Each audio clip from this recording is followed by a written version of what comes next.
Welcome you all this morning for the Ukraine Defense Contact Group meeting. I very much want to extend a warm welcome to our distinguished ministers and chiefs of defense. Thank you for joining us today. This is the fourth meeting of the UDCG. I'm Celeste Wallander, Assistant Secretary of Defense for International Security Affairs, and I'll serve as the facilitator for today's contact group. I would especially like to extend a warm thank you to Ukraine's Minister of Defense, Alexei Reznikov, for joining us virtually today from Ukraine. We deeply value your presence, and we are looking forward to hearing your thoughts here shortly. But first, please let me introduce Secretary of Defense Llойд Остін to deliver opening remarks. Mr. Secretary. Thanks, Secretary Wallander, and good morning. It's great to see everyone on screen today. Welcome to our fourth meeting of the Ukraine Defense Contact Group. We're meeting as Ukraine is about to enter the 6th month in its fight against Russia's cruel and unprovoked invasion. And it's an important forum for discussing the urgent requirements that Ukraine needs to defend itself, its citizens, and its sovereign territory. Our assistance is making a real difference on the ground. But let's start by taking a step back and remembering how we got to this point, 6 months into a war of choice that the Kremlin thought would be over in days.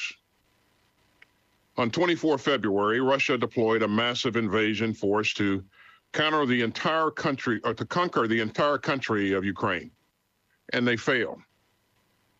Russia poured its troops and steel into taking Kyiv, and they failed.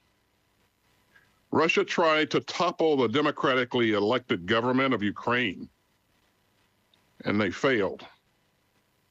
And then Russia retooled and thought it could easily seize the Donbass, and they failed.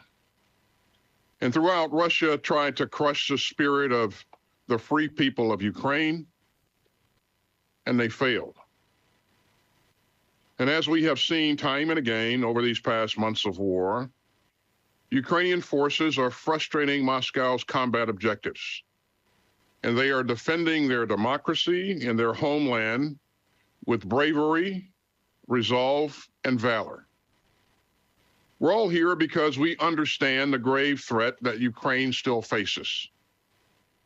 But let's also remember that Putin has consistently overestimated Russia's military prowess, and he has consistently underestimated the power of a free people fighting to defend their homeland, and the will of the international community to stand with them. And so as this fight rages on, the contact group will keep finding innovative ways to sustain our long-term support for the brave men and women of the Ukrainian armed forces. And we will tailor our assistance to ensure that Ukraine has the technology, the ammunition, and the sheer firepower to defend itself. You know, this is a critical phase of the conflict. And so our collective support for Ukraine is vital and urgent. Russia thinks that it can outlast Ukraine and outlast us. But that's just the latest in Russia's string of miscalculations. We stand united in our support.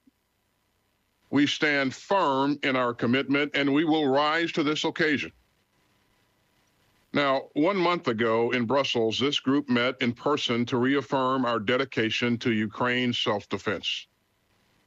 And we heard from many countries undertaking important new initiatives.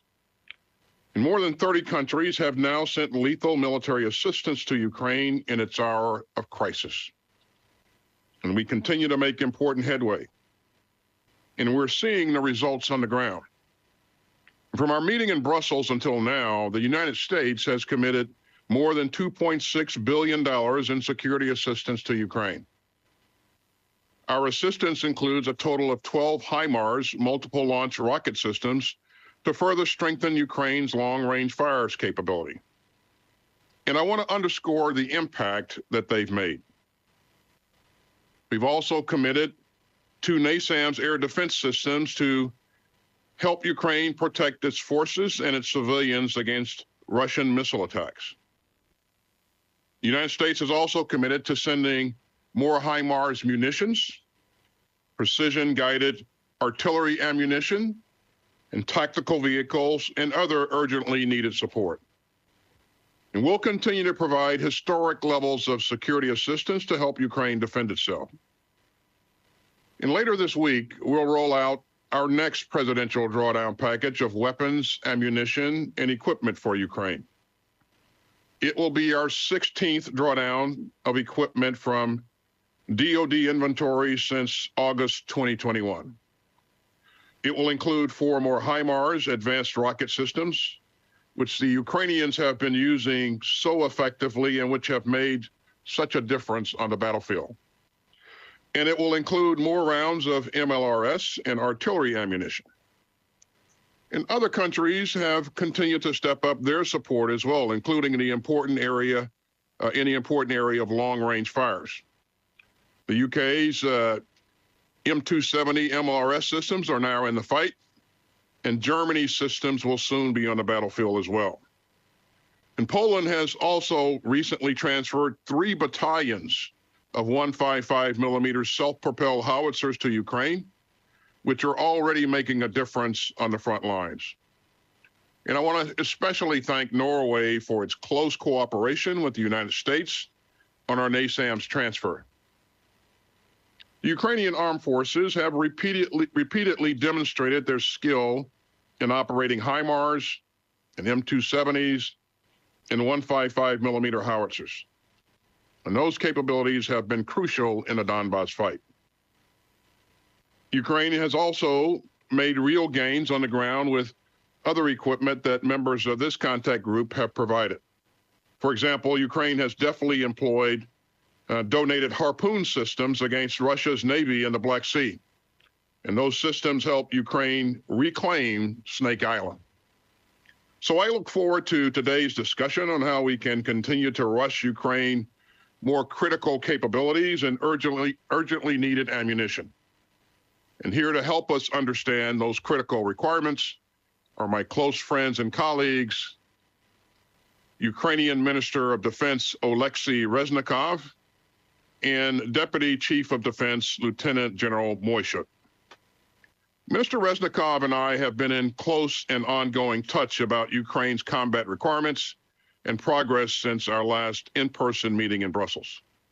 And gentlemen, I want to thank you and your teams for joining us in today's meeting. We deeply admire your tireless commitment to your country's defense, and we deeply appreciate your close cooperation over these past few months. I'm also honored to be joined again by ministers and chiefs of defense from some 50 countries. The contact group continues to make a real difference in real time, and that's a testament to our collective resolve to stand up to Russia's assault on democracy, sovereignty, and the rules-based international order that keeps us all secure. So let me thank everyone for joining us, and now we'll say goodbye to our friends from the media, and following the departure of the media, I'll turn the microphone over to my dear friend, Minister Reznikov. Thank you very much.